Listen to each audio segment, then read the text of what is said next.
Muy buenas tardes, compañeros. Somos estudiantes de la Universidad Uniminuto del programa Administración en Salud Ocupacional, quinto A. En el día de hoy abarcaremos el módulo de epidemiología, el estudio de corte. Mi grupo está conformado por... Mi nombre es Lady Daniela Rivas Gómez. Buenas tardes, mi nombre es Yaritza.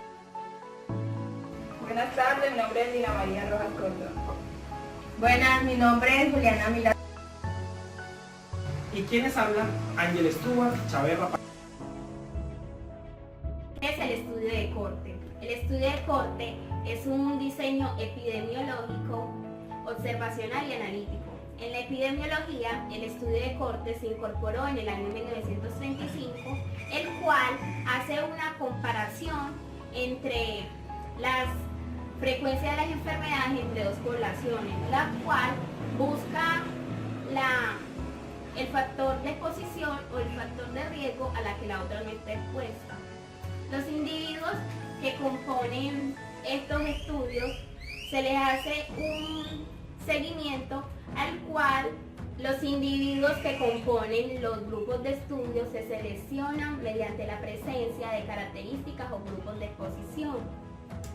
Existen varios nombres para determinar el estudio de corte, pero es necesario que se utilice mejor estudio de corte, ya que no es recomendable para evitar tanta controversia. Características del diseño.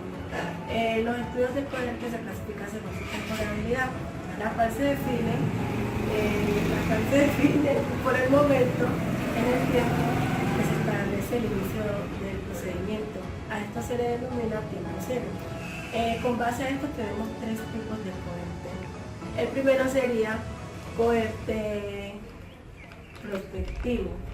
Los individuos no tienen la enfermedad de interés, o sea, no tienen enfermedad de interés. Y estos estudios, el cohorte prospectivo, los individuos no tienen enfermedades de interés. Y esos son seguidos durante un periodo de tiempo donde se observa con frecuencia o se observa la frecuencia con la que la enfermedad aparece en este grupo. Este es más importante que el diseño retrospectivo, pero es muy caro y se requiere de mucho tiempo para conseguir resultados útiles. El otro sería cohorte retrospectivo. Se seleccionan los sujetos que tienen una enfermedad determinada y se estudian los factores de riesgo que han tenido en el pasado que han provocado dicha enfermedad. Este estudio es más barato y eficaz para los estudios de los riesgos de la salud. El otro sería ambinspectivo o mixto.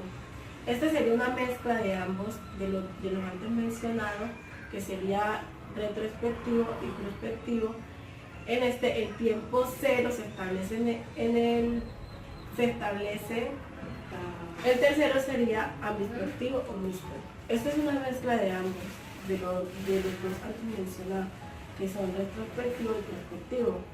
En este, el tiempo cero se establece en el pasado, mientras el seguimiento llega al presente y se continúa en el futuro. El tercero sería ambinspectivo o mixto. Es una mezcla de los dos antes mencionados. En este, el tiempo cero se establece en el pasado, mientras el seguimiento llega al presente y se continúa en el futuro.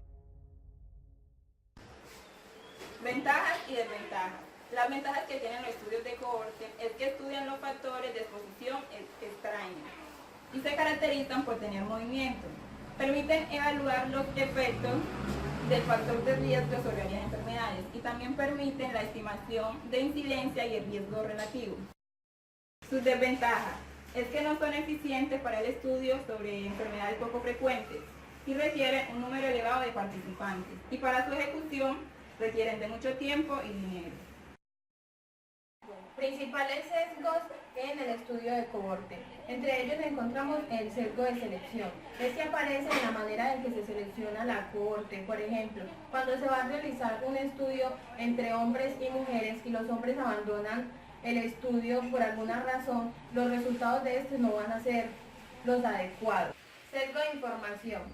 Este se basa más que todo en la manera en cómo se recolecta la información. Por ejemplo, cuando en una investigación se obtiene de manera diferente la información en los dos grupos. Eso quiere decir que cuando estamos investigando un grupo entre mujeres y hombres y de una manera se investiga más a los hombres y no tanto a las mujeres.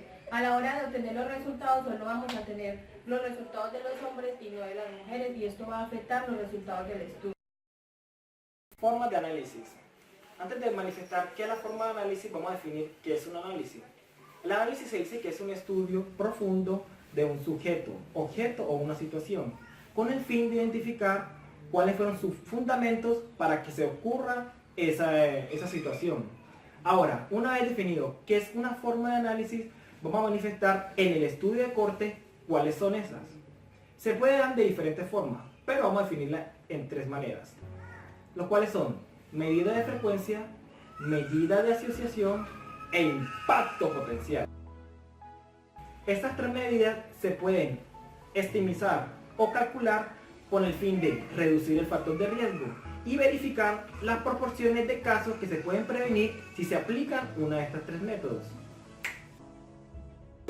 Primera medida, medida de frecuencia de la enfermedad.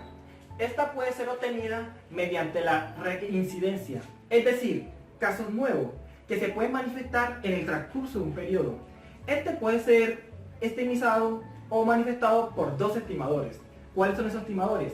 Primero, incidencia acumulada, el cual puede significar riesgo. El otro, incidencia o tasa de incidencia, el cual puede ser la situación. Una vez definida cuál es la medida de frecuencia, vamos a pasarnos para la medida de asociación.